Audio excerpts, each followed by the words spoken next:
Hi guys, मेरा नाम है साहिल खान और आज की वीडियो शुरू करते हैं। सबसे पहली न्यूज़ है शेयर चैट की। तो शेयर चैट की जो वैल्यूएशन है वो 1.5 बिलियन डॉलर पहुंच गई है। 2022 के अंदर 4.9 बिलियन डॉलर हुआ करती थी। इतनी तेजी से घटती हुई दिखाई दे रही है। अगर देखा जाए शेयर चैट 8 साल पहले शुरू हुई कंपनी है। अभी रिसेंटली इन्होंने 200 एम्प्लॉयज को निकाला भी था।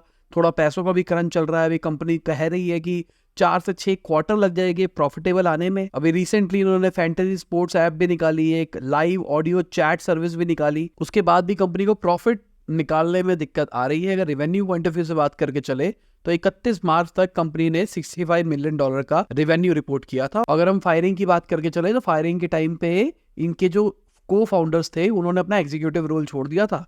तो अभी कंपनी का हालात क्या होंगे, लेट्स सी, टाइम बताएगा। अगली खबर वीवो इंडिया की है। तो उन्होंने 211 करोड़ का प्रॉफिट रिपोर्ट किया है फाइनेंशियल ईयर 23 के अंदर।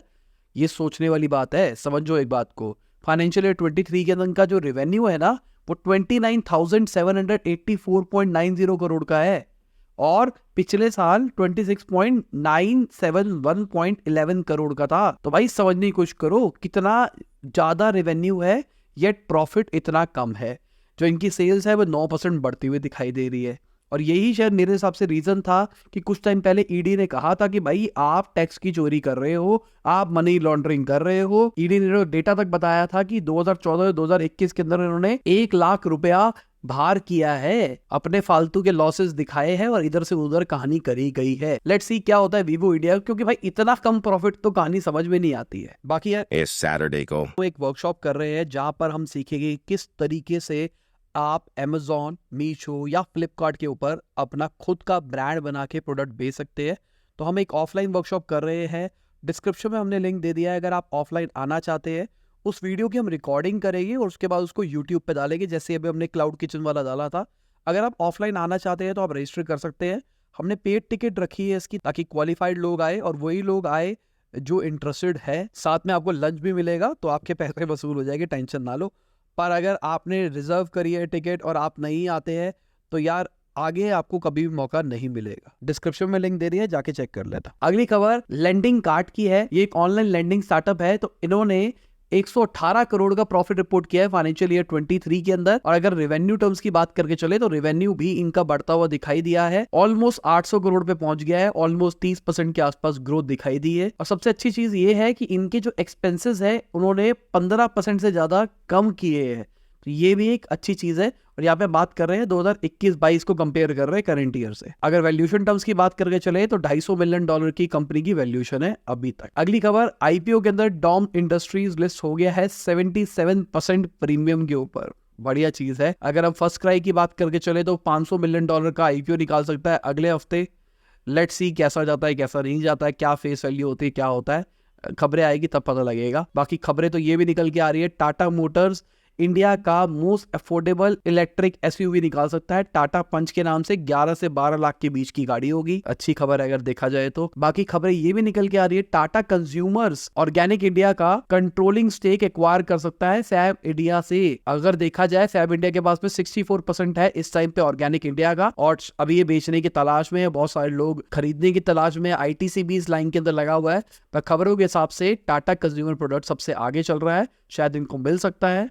अगर हम ऑर्गेनिक इंडिया के रेवेन्यू की बात करके चले तो 15% के आसपास डिक्लाइन दिखाई दिया था। कंसोलिडेटेड 22% डिक्लाइन दिखाई दिया था। बाकी अगर ये खबर सही नहीं हुई टाटा कंज्यूमर्स की तो भाई मान के चलो टाटा पे भरोसा नहीं करना है। हमेशा हमको बताया गया टाटा ग्रुप पे भरोसा करना है, भरोसा करना है।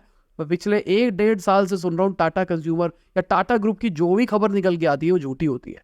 अब ये नहीं पता कि क्या ये पीआर का खेल है, क्या खेल है, मुझे नहीं पता। अगर आप न्यूज़ को लंबे टाइम से फॉलो कर रहे हो तो आपने देखा होगा कभी कोई कंपनी एक्वायर कर रहे हैं, कभी इसको खरीद रहे हैं, कभी उसको खरीद रहे हैं, कभी ये कर रहे हैं, ये कर रहे हैं। बस फाइनल हो गया है, फाइनल हो गया है, फाइनल हो गया और एंड में आके भाई नहीं कर रहे हैं। तो अगर ये मैनिपुलेशन का पार्ट है तो दिस इज वेरी बैड। बाकी एक बार होने दो खबर, फिर इसको पक्की बात करेंगे, क्योंकि लास्ट चांस दे रहा हूं मैं टाटा ग्रुप को। अगर ये कहानी सच निकलती है तो ठीक है, वरना मेरी नजरों में तो ये होगा कि कहानी सिर्फ फ्लोट करने के लिए, झूठ फैलाने के लिए ही होती है। अब अगर फोर्ड की बात करके चले तो शायद इंडिया के अंदर फोर्ड कम बैक कर सकता है। अभी रिसेंटली इन्होंने कहा था कि भाई हम जा रहे हैं इंडिया छोड़ के, हम अपने प्लांट को बेच रहे हैं। JSW ग्रुप के साथ में जो इनकी डील थी उसको कैंसिल कर दिया गया है, क्योंकि शायद इनको लग रहा है जो इनका प्लांट है वो एक बहुत स्ट्रेटेजिक लोकेशन के अंदर है, चेन्नई और बेंगलुरु के पास में है, पोर्ट भी पास में है, तो यहाँ पर एक्सपोर्ट किया जा सकता है अच्छे लेवल के अंदर। 2 लाख से 3.5 लाख इंजन एनुअली प्रोड्यूस हो सकते हैं, 350 एकड़ का लैंड है, तो यहाँ पे सोच रहा है फोर्ड कि भाई एक अच्छी अपॉर्चुनिटी बन सकती है। बाकी देखा जाए थोड़ा सा लेट हो गया, 1300 करोड़ का सर्विस पैकेज दिया गया था यहाँ पे 2592 एम्प्लॉइज के लिए। और वीडियो में आगे जाने से पहले आपको याद दिलाना चाहूंगा, आपने लाइक का बटन नहीं दबाया है, लाइक का बटन दबा दो और चैनल को कर दो सब्सक्राइब। मैं ऐसी ही डेली बेसिस न्यूज आपके लिए लाता रहता हूँ। अगली खबर पेटीएम की है, तो पेटीएम कह रहा है कि भाई जल्दी ही प्रॉफिटेबली वो अचीव कर लेंगे, क्योंकि वो यूथ के ऊपर फोकस कर रहा है। उनका प्लान है कि ऑनलाइन वेल्थ मैनेजमेंट जो सर्विस है उसको और ज्यादा तेजी से ग्रो करना है, उसको रिवैम्प करना है। 50,000 सेल्स स्टाफ को हायर करा जा रहा है अपने मर्चेंट नेटवर्क को और ज्यादा ग्रो करने के लिए। साथ में जो इनके 10,000 से ज्यादा टेक्नोलॉजी प्रोडक्ट और इंजीनियरिंग टीम है वो माइक्रोसॉफ्ट और गूगल की एआई टूल्स का यूज करेगी ताकि डेवलपमेंट को और फास्ट किया जा सके। जिस काम में हफ्ते लगते हैं उनको डेज में कंप्लीट किया जा सके। और मुझे भी ये लगता है एआई की कैपेबिलिटीज इस डायरेक्शन में यूज होती है, जहां पर पहले ज्यादा लोग काम करते थे कम लोग काम कर सकते हैं, या फिर वही सेम टीम जो ज्यादा टाइम लगाती थी आज जल्दी कर सकती है। बाकी माइक्रोसॉफ्ट का को पायलट जो है भाई अब वो गाने भी बना सकता है, उसके अंदर गाने बनाने का ऑप्शन भी आ गया है। मतलब इंटीग्रेशन है किसी और के साथ में, पर आप कर सकते हो। अगर हम गूगल मैप्स की बात करके चले तो उन्होंने इंडिया के अंदर एआई कैपेबिलिटीज निकाल दी अपने मैप के अंदर। कहा जा रहा है गूगल लेंस के साथ में इंटीग्रेशन हो जाएगा, घर की फोटो खींचो घर का एड्रेस आ जाएगा। बाकी मेरे फोन में अभी अपडेट नहीं आया, मैंने चेक करके नहीं देखा, यूज करूंगा तब बताऊंगा।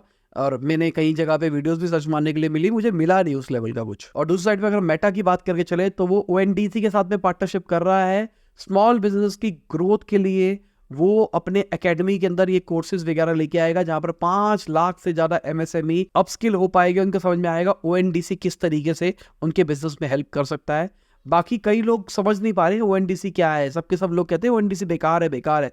भाई मुझे लगता है कि ये सबसे बड़ा खतरनाक चीज हो सकती है जो बिजनेसेस को खत्म कर देगी, एग्रीगेटर खासकर। जोमैटो देखा जाए तो जोमैटो एकदम फ्री में चल सकता है रेस्टोरेंट के लिए अगर देखा जाए ओएनडीसी के ऊपर।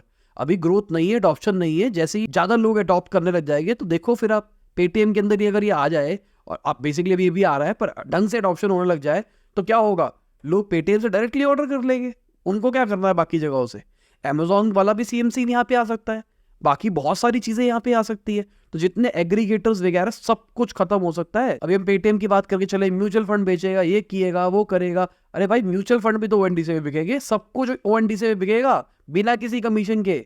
बहुत बड़ा गेम है ये, अभी बस अडॉप्शन नहीं है इसलिए उतना ज्यादा बड़ी चीज नहीं आ रही। क्योंकि यूपीआई की बात करके चलो, अगर हम यूपीआई की बात करके चले तो यूपीआई की ग्रोथ कॉन्स्टेंटली बढ़ रही है। अगर हम सेमी अर्बन और रूरल एरियाज की बात करके चले तो वहां पर 118% का राइज आया है। अब इसका रीजन क्या है, जो स्टार्टअप्स है पेटीएम वगैरह इन सब की वजह से इसका अडॉप्शन बढ़ गया है। सिमिलरली ओएनडीसी का अडॉप्शन जब बढ़ेगा ना, फिर देखना गेम चेंजर। मैं आज बोल रहा हूँ इस बात को, याद रखना इस बात को कि मैं कह रहा हूँ ओएनडीसी एक बहुत बड़ा बिजनेस किलर बनेगा और देख लेना। बाकी बिजनेस किलर की बात करके चले तो भाई एक खतरनाक सीन हो गया है, रेड सी के अंदर क्राइसिस आ गए हैं। वहां पर आतंकवादी अटैक हो गया शिप के ऊपर। सऊदी अरेबिया की एक शिप थी, उसके ऑयल टैंकर के ऊपर अटैक किया गया है। अब इसकी वजह से जो बड़े बड़े शिपिंग प्लेयर्स हैं वो सबके सब कह रहे हैं कि भाई हम यहाँ से नहीं जाने वाले। और जो बाकी शिप प्लेयर्स हैं उसके अंदर आपको अगर इंश्योरेंस कराना है तो इंश्योरेंस के प्राइसेस बढ़ गए हैं। कई लोग इंश्योरेंस ही नहीं कर रही है और कई कंपनियां $50 to $100 का वॉर रिस्क सरचार्ज मांग रही है। और कहा जा रहा है इसकी वजह से जो यूरोप और एशिया का जो एक्सपोर्ट है वो 25 से 30% महंगा हो सकता है। मतलब अगर फ्रेट चार्जेस की बात करके चलो बढ़ सकते हैं। तो दिस इज नॉट राइट। जिस सिचुएशन में हम बात कर रहे हैं, ग्लोबल इकोनॉमी सही नहीं है, अभी तो टाइम मेक इन इंडिया के बाद में एक्सपोर्ट करने का आ रहा है, तो ये भी चैलेंजिंग हो जाएगा। ऑयल की दिक्कतें हमको आ सकती है, एलएनजी की हमको दिक्कत आ सकती है। भाई देखते हैं क्या होता है, क्योंकि अभी ये तो क्राइसिस शुरुआत हो रही है और ये बड़ा रुख ले सकती है आने वाले कुछ टाइम के अंदर। जल्दी ही नमस्कार वाला जो आपका भाई है उसको डिटेल के अंदर बना देगा वीडियो, देख लेना क्या बता रहा है वो। बाकी मैंने आपको क्रक्स में बता दिया कहानी क्या है। अगली खबर हमारी गवर्नमेंट की है, तो उनका कहना है जो एग्रीकल्चर का इंडिया का जीडीपी का शेयर है वो 15% तक पहुंच गया, डिक्लाइन दिखाई दे रहा है। 35% हुआ करता था 90s के अंदर, 1990-91 के अंदर, जो कि 15% पे आ गया है। और इसका रीजन वो कह रहे हैं कि भाई जो इंडस्ट्रीज है वो बढ़ रही है, सर्विस सेक्टर बढ़ रहा है, इसकी वजह से एग्रीकल्चर का परसेंटेज है वो घटता हुआ दिखाई दे रहा है। उनका कहना है अगर एवरेज देखा जाए पिछले 5 सालों का तो 4% से एग्रीकल्चर ग्रो पे है, तो पॉजिटिव साइन है इकोनॉमी के लिए। पर ओवरऑल कम दिखाई दे रहा है। पर मैं ये कह रहा हूँ कि अगर बाकी सेक्टर्स उस तेजी से बढ़ रहे हैं तो एग्रीकल्चर भी उस तेजी से बढ़ना चाहिए ना, और वो नहीं बढ़ रहा है तो दिस इज अ रिस्क। मतलब इसके ऊपर भी ध्यान देना चाहिए, इसको पॉजिटिव आंकड़ा नहीं देखना चाहिए, इसको थोड़ा सा क्रिटिकली भी देखना चाहिए। बाकी NHAI का कहना है कि अभी सैटेलाइट टोलिंग भी शुरू हो जाएगी नेशनल हाईवेज के ऊपर, मार्च 2024 से बात करी जा रही है। अभी फास्टैग ने आगे एक रेवोल्यूशन तो ले ही आए थे, बाकी अभी सैटेलाइट टोलिंग भी होगी। कैसे होगा सैटेलाइट टोलिंग मेरे को नहीं पता भाई, एक बार आने दो फिर देखेंगे।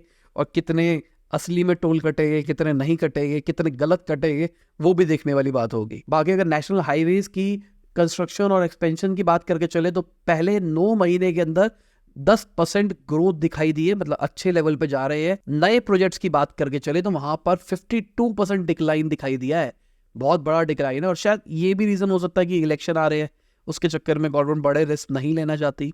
Let's see. अगली खबर बैंक ऑफ जापान की है, तो उन्होंने अपने इंटरेस्ट रेट को अनचेंज रखा है, नेगेटिव पे रखा है, -0.1% के ऊपर है। मतलब आप लोन लोगे और आपका पैसा आपको कम देना है, ये बढ़िया चीज है ना। अब अगर ऐसा मजा आने लग जाए ना, जापान में अपना बैंक अकाउंट खुलवाओ, वहां से पैसा लो और उसको कहीं और डालो, और एक नॉर्मल यूजर के लिए भी हो, मतलब कॉर्पोरेट्स की बात नहीं कर रहा हूं मैं, नॉर्मल के लिए बात है, हम वहां से पैसा उठाए और उसको यहाँ लेके आए और यूज करे और मजे से करे, और वो भी ना लगे। सबसे बड़ी बात तो ये ना कि एक बैंक से दूसरे बैंक पे करने के जो टैक्सेस लग रहे हैं, कन्वर्जन करेंसी चार्जेस लग रहे हैं, बहुत कुछ लग रहे हैं। तो अगर यूपीआई सिस्टम आ जाए इसी के अंदर ही, कि जापान से इंडिया में पैसा आ रहा है यूपीआई के थ्रू, ज्यादा पैसा भी नहीं लग रहा, तो बहुत बढ़िया मजा आने लग जाएगा। बाकी अगर डेटा की बात करके चले तो भाई 42,000 करोड़ 42,000 करोड़ से ज्यादा अनक्लेम डिपॉजिट पड़े हैं इंडियन बैंक्स में, और ये 28% बढ़ते हुए दिखाई दिए है 2023 के अंदर। अनक्लेम का मतलब ये है कि भाई अकाउंट में पैसा पड़ा और कोई लेने वाला नहीं है, कोई हकदार नहीं आ रहा सामने। इसमें 36,000 करोड़ से ज्यादा पब्लिक सेक्टर के पास में, बच्चा प्राइवेट सेक्टर के पास में। अब इसके लिए बैंक को इंस्ट्रक्ट किया गया है आरबीआई के थ्रू कि भाई इनकी लिस्ट बनाओ, इनको वेबसाइट के ऊपर डालो। ये इंपॉर्टेंट चीज नहीं है मेरे हिसाब से, इंपॉर्टेंट ये है कि जो अकाउंट होल्डर्स है उनको ढूंढो, उनके अगर वो नहीं बचे या कुछ भी हो गया तो उनके लीगल हेयर को ढूंढो जिसको पैसा ट्रांसफर किया जा सकता है, और उनको पैसा ट्रांसफर किया जाए। अभी एक 100 डे 100 पे का कैंपेन चलाया गया था, जहां पर 31 मेजर बैंक्स ने 1432 करोड़ के आसपास पैसा वापसी किया है। पर बाकी मुझे लगता है देखो, कोविड के टाइम पे ना बहुत सारी फैमिलीज खत्म हो गई, तो ऐसा भी हो सकता है कि पूरी फैमिली चली गई, किसी का बैंक अकाउंट था उसने शायद फैमिली को नहीं बता रखा था, तो अभी वो अनक्लेम्ड की कैटेगरी में पड़ा रहेगा। यार ये तो मुझे लगता है गवर्नमेंट की रिस्पॉन्सिबिलिटी है इसके अंदर, क्योंकि गवर्नमेंट आधार पैन अब सब ले रही है। अगर गवर्नमेंट के पास ये सारा डेटा है तो वहीं से पता लग जाना चाहिए ना क्या है क्या नहीं है। हाँ ये हो सकता है कि पुराने बैंक अकाउंट्स वो बहुत पुराने उनमें नहीं हो, पर फ्यूचर के अंदर तो ये सीधा सिस्टम होना चाहिए कि सारी चीजें आपकी उसके साथ में लिंक है, तो उससे सब कुछ बाय डिफॉल्ट हो जाए, किसी को कुछ बोलना भी ना पड़े। कि अगर किसी का डेथ सर्टिफिकेट बना है तो वो आधार के साथ में लिंक है, तो बाय डिफॉल्ट पता लग गया कि भाई ये चला गया, और उसके जो इंश्योरेंस है उसकी जो नॉमिनी है अपने आप बाय डिफॉल्ट उसके पास चला जाए, कोई चिक चिक ना हो, कुछ ना हो। यही सीमलेस इंटीग्रेशन होगा ना, जिसके चक्कर में हम डिजिटलाइजेशन की बातें कर रहे हैं। बाकी जो टेलीकम्युनिकेशन बिल है उसकी अगर बात करके चले तो लोकसभा के अंदर पास हो गया है फाइनली। मार्केट की बात करके चले तो कल मार्केट हमको घटती हुई दिखाई दी है, अडानी पोर्ट्स एंटरप्राइजेस सब हमको नीचे दिखाई दिया है, ONGC टाटा कंज्यूमर ऊपर दिखाई दिया। टाटा कंज्यूमर की पॉजिटिव न्यूज है ना, बाकी ये पॉजिटिव न्यूज सच है या नहीं है ये हम बाद में बात करेंगे। बाकी ये लोग हैं हमारे सपोर्टर्स जो हमको डेली सपोर्ट करते हैं, जिनकी वजह से डेली हम आप तक बिजनेस न्यूज ला पाते हैं। Thank you for supporting us. और इसी के साथ आज की बिजनेस न्यूज खत्म होती है, करता आपको मजा होगा, लाइक कर देना, शेयर कर देना, कमेंट वीडियो कैसे लगी। बाय, परमेश्वर, गुड मॉर्निंग। और जब भी आप वीडियो देख रहे हैं, जय हिंद, वंदे मातरम।